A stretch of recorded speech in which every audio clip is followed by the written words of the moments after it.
Hello guys, welcome back to my channel. Ngayong araw ay Miyerkules.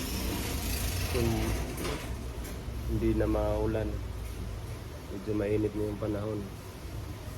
So, ngayon po ay pag-usapan natin kung magkano po ang renta namin dito sa pwesto namin. So, bago po yan.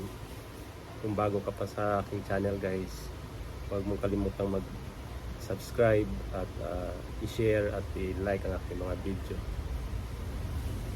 So ayan na nga, pag-usapan na natin kung magkano yung renta namin dito sa aming pwesto. Ganito kasi yan. Nung una guys, nung kinuha namin to, bali maliit pa lang siya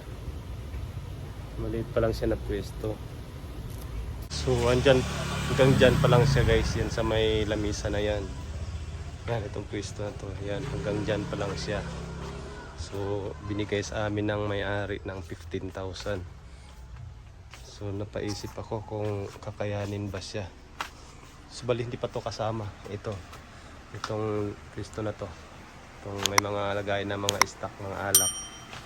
Bali bodega pa to ng opisina dati. Bali may dingding pa to sa gilid. So after 2 months, nung dumami na yung mga stock namin, mga paninda, doon na kami nag-decide na mag-extend kami. Ayan, kaya kinausap namin sa opisina na kung pwede, pwede naming okupahin itong side na to.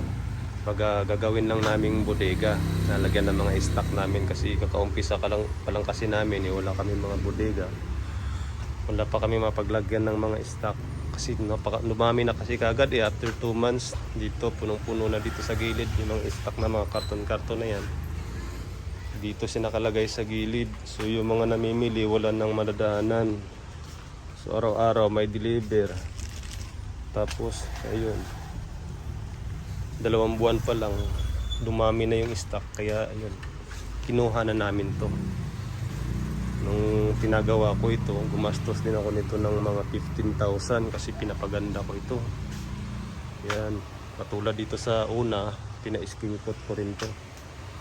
Tapos nilagyan ng mga CCTV, tapos nagdagdag ng mga display rack.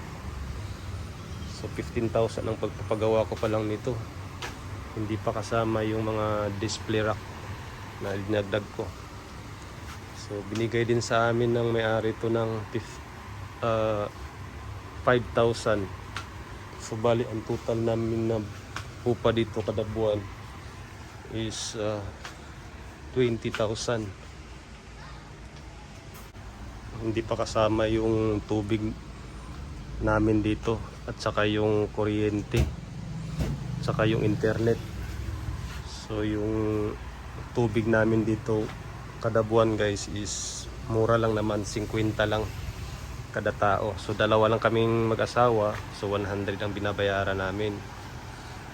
Ang kuryente ang malaki ang binabayaran namin sa kuryente kada buwan. Maabot kami ng 4,000. Hindi pa aircon tong tindahan na to.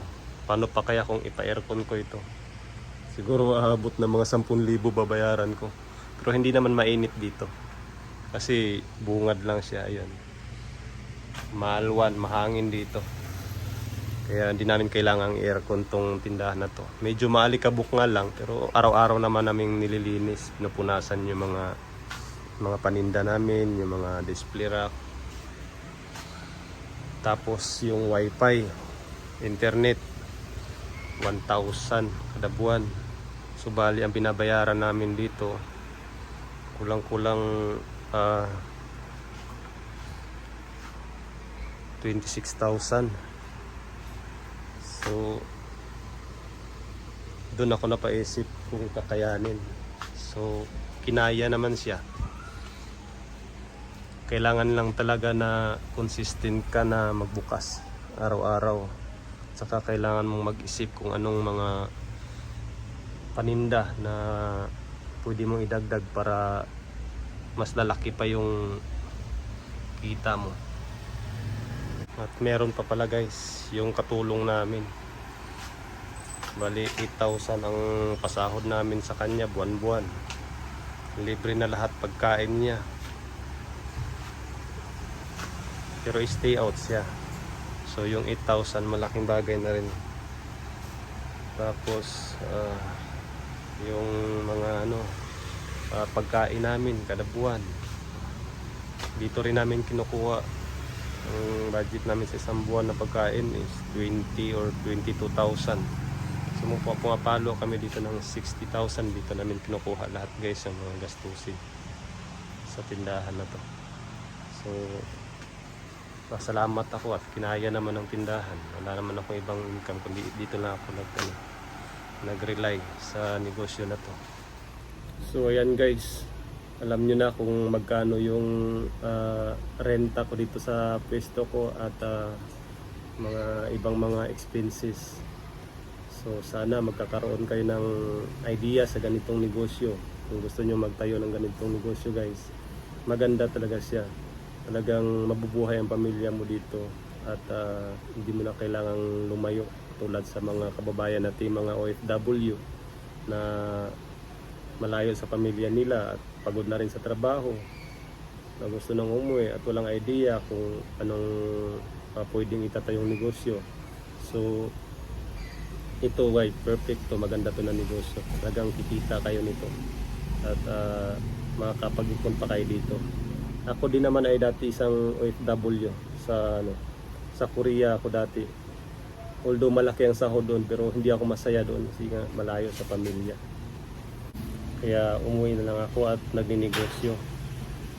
Meron din naman akong kunting ipon kaya yun ang ginagamit ko. Pinang negosyo ko at pinapalago ko na lang. Lumidiskarte na lang ako guys para lang malapit sa pamilya. So yun lang guys, sana may makukuha kayong idea sa video na ito. Maraming salamat, ingat.